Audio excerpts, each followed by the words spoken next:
Hello friends.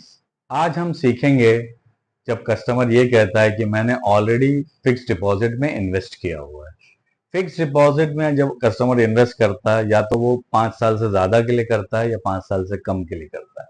तो सबसे पहले आपको चाहिए कि ये मालूम करें कि कस्टमर ने 5 साल से कम के लिए किया है या 5 साल से ज़्यादा के लिए किया। अगर वो 5 साल से कम के लिए करता है तो उसका रिस्पॉन्स कुछ इस तरीके से हो सकता है। सबसे पहले तो जैसे कि मैं कहता आया हूं कि आप अप्रिशिएट करें कि कस्टमर ने इन्वेस्टमेंट किया है, वो अच्छी चीज है। फिक्स डिपॉजिट भी अच्छी चीज है।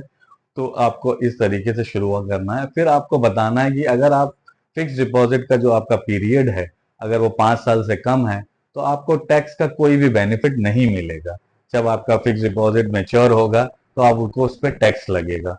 ठीक है, और आप जो इन्वेस्ट कर रहे हैं उस पर भी आपका डिडक्शन आपको इनकम टैक्स से नहीं मिलेगा।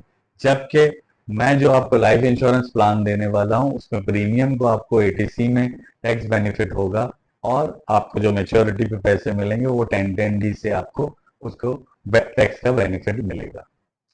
दूसरा, अगर कस्टमर ये कहता है कि उसने ऑलरेडी 5 साल से ज्यादा के लिए इन्वेस्ट किया हुआ है फिक्स डिपॉजिट में, इसका मतलब उसने ऑलरेडी एटीसी का टैक्स बेनिफिट लिया हुआ है।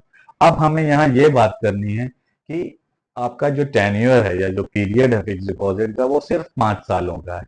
जो किसी और पर्पज के लिए आपने किया होगा, शॉर्ट टर्म जो आपका फाइनेंशियल गोल होगा उसके लिए किया होगा। लेकिन अगर आपके जो लॉन्ग टर्म गोल्स हैं उनको फुलफिल करने के लिए, उनको अचीव करने के लिए, जो 15 से 20 सालों के अगर हैं, तो उसके लिए हम आपको लाइफ इंश्योरेंस प्लान दे सकते हैं। तीसरा रिस्पॉन्स, अगर कस्टमर फिक्स डिपॉजिट में इन्वेस्ट करता है तो उसका ये हो सकता है कि अगेन सबसे पहले आप उसे अप्रिशिएट करिए कि सर आपने और मैडम आपने फिक्स डिपॉजिट में इन्वेस्ट किया, ये बहुत अच्छी बात है। लेकिन फिक्स डिपॉजिट का एक फीचर होता है जहां पे आप कुछ पेनल्टी पे करके उसे ब्रेक कर सकते हैं। इसका मतलब यह हुआ कि आपने जिस पर्पस के लिए ये फिक्स डिपॉजिट में सेविंग्स की थी वो डिफीट हो सकता है।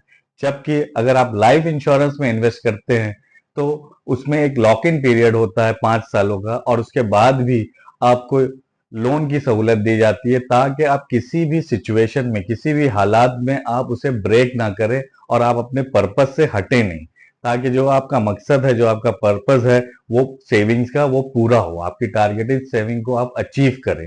इसलिए आपको लाइफ इंश्योरेंस से जुड़ना है ताकि आप डिसिप्लिन वे ऑफ सेविंग्स कर सकें। इसीलिए आप लाइफ इंश्योरेंस के प्लान के थ्रू सेविंग्स करें। Thank you.